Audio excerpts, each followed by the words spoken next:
ಹಾವೇರಿ ಗದಗ ಲೋಕಸಭಾ ಚುನಾವಣೆಯ ಅಖಾಡದಲ್ಲಿ ಬಸವರಾಜ ಬೊಮ್ಮಾಯಿ ಅವರು ಭರ್ಜರಿಯಾಗಿ ಮತ ಪ್ರಚಾರವನ್ನು ನಡೆಸ್ತಾ ಇದ್ದಾರೆ.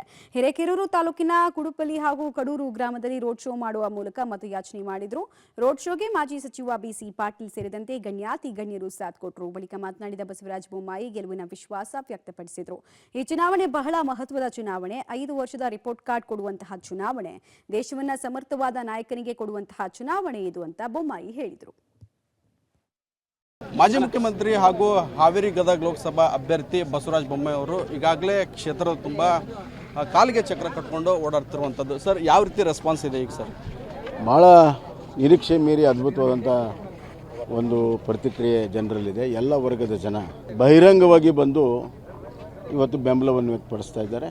ಸಾಮಾನ್ಯ ಜನರಲ್ಲಿ ಮನಸ್ಸಿನಲ್ಲಿ ಮತ್ತೊಮ್ಮೆ ಮೋದಿಯವರು ಪ್ರಧಾನಮಂತ್ರಿ ಆಗಬೇಕನ್ನುವಂಥದ್ದು ಅದಮ್ಯವಾಗಿರುವಂಥ ಒಂದು ಆಸೆ. ಅದರ ಜೊತೆಗೆ ಈ 10 ತಿಂಗಳು ಕಾಂಗ್ರೆಸ್ಸಿನ ದುರಾಡಳಿತವನ್ನು ಬೆಸತ್ತು ಜನ ಇವತ್ತು ದೊಡ್ಡ ಪ್ರಮಾಣದ ಬೆಂಬಲವನ್ನು ನಮ್ಗೆ ಕೊಡ್ತಾ ಇದ್ದಾರೆ. ಸರ್, ತಾವು ಕ್ಷೇತ್ರದ ಬಗ್ಗೆ ಏನು ವಿಷನ್ ಇಟ್ಕೊಂಡಿರಿ ಸರ್? ಏನು ಗುರಿಯನ್ನು ಇಟ್ಕೊಂಡಿರಿ? ನೋಡಿ, ಇದು ಕೃಷಿ ಪ್ರಧಾನವಾಗಿರುವಂಥ ಕ್ಷೇತ್ರ.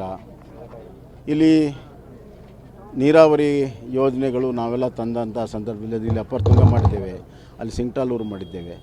ಇನ್ನು ಕೆಲವು ಆ ಯೋಜನೆಗಳು ಪೂರ್ತಿ ರೈತರಿಗೆ ಮುಟ್ಟಬೇಕಾಗಿದೆ. ಆ ಯೋಜನೆಗಳನ್ನು ಪೂರ್ತಿ ಮಾಡೋ ಸಲುವಾಗಿ ಮತ್ತು ದೊಡ್ಡ ಪ್ರಮಾಣದ ಕೈಗಾರಿಕೆ ತರುವಂಥದ್ದು. ಉದಾಹರಣೆಗೆ ಇವತ್ತು ಹಾವೇರಿ ನಮ್ಮ ಮುಂಬೈ ಚೆನ್ನೈ ಇನ್ಫ್ರಾಸ್ಟ್ರಕ್ಚರ್ ಕಾರಿಡಾರಲ್ಲಿದೆ.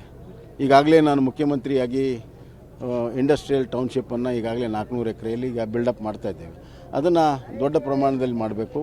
ಗದಗ್ನಲ್ಲೂ ಕೂಡ ದೊಡ್ಡ ಪ್ರಮಾಣದ ಸಂಸ್ಕಾರ ಮಾಡಬೇಕು ಮತ್ತು ಸ್ಥಳೀಯವಾಗಿ ಸ್ಥಳೀಯರಿಗೆ ಉದ್ಯೋಗ ಸೃಷ್ಟಿ ಮಾಡುವಂಥ ಸಣ್ಣ ಉದ್ಯೋಗಗಳನ್ನು ಕೂಡ ಮಾಡಬೇಕನ್ನುವಂಥದ್ದು ಮತ್ತು ಕೇಂದ್ರ ಸ್ವಾಮ್ಯದ ಶಿಕ್ಷಣ ಸಂಸ್ಥೆಗಳನ್ನು ಇಲ್ಲಿ ದೊಡ್ಡ ಪ್ರಮಾಣದಲ್ಲಿ ತರಬೇಕನ್ನುವಂಥ ಒಂದು ವಿಷನನ್ನು ಇಟ್ಕೊಂಡಿದ್ದೀವಿ. ಸರ್, ನಿನ್ನೆ ಅಮಿತ್ ಶಾ ಅವರು ಬಂದಿದ್ದರು.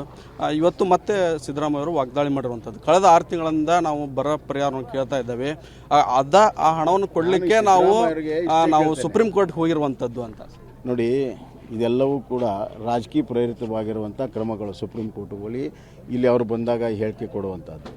ಸಿದ್ದರಾಮಯ್ಯ ಅವರಿಗೆ ದಯವಿಟ್ಟು UPA ಸರ್ಕಾರದಾಗ ಎಷ್ಟು ನಮಗೆ ಬರ ಮತ್ತು ಪ್ರವಾಹ ಬಂತು NDRFಲ್ಲಿ, ನಮ್ಮ ಕಾಲದಲ್ಲಿ ಎಷ್ಟು ಬಂತು ಅನ್ನೋದನ್ನು ಬಹಿರಂಗ ಮಾಡಲಿ. ಒಂದು. ಎರಡನೇದಾಗಿ ಅವರೇ ಮುಖ್ಯಮಂತ್ರಿ ಇದ್ದಾಗ ಬರಗಾಲ ಬಂದಿತ್ತು, ಎಷ್ಟು ತಿಂಗಳಿಗೆ ಅವ್ರ ಪರಿಹಾರ ಬಂತು ಅನ್ನೋದನ್ನು ನೋಡಲಿ, ಅದಕ್ಕೆ ಜನರಿಗೆ ಹೇಳಿ. ಫಸ್ಟು UPA ಸರ್ಕಾರದಾಗ 8 ತಿಂಗಳು 10 ತಿಂಗಳು ಪರಿಹಾರ ಬಂದಿಲ್ಲ.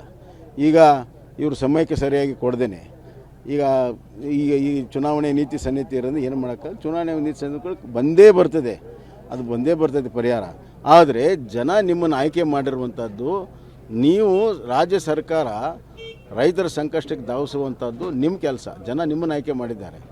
ನಮ್ಮ ಪ್ರವಾಹ ಬಂದಾಗ ನಾವೇನು ಕೇಂದ್ರ ಸರ್ಕಾರಕ್ಕೆ ಕಾಯಲಿಲ್ಲ. ನಮ್ಮ ಮಾದರಿ ಇದೆ ಈಗಾಗಲೇ.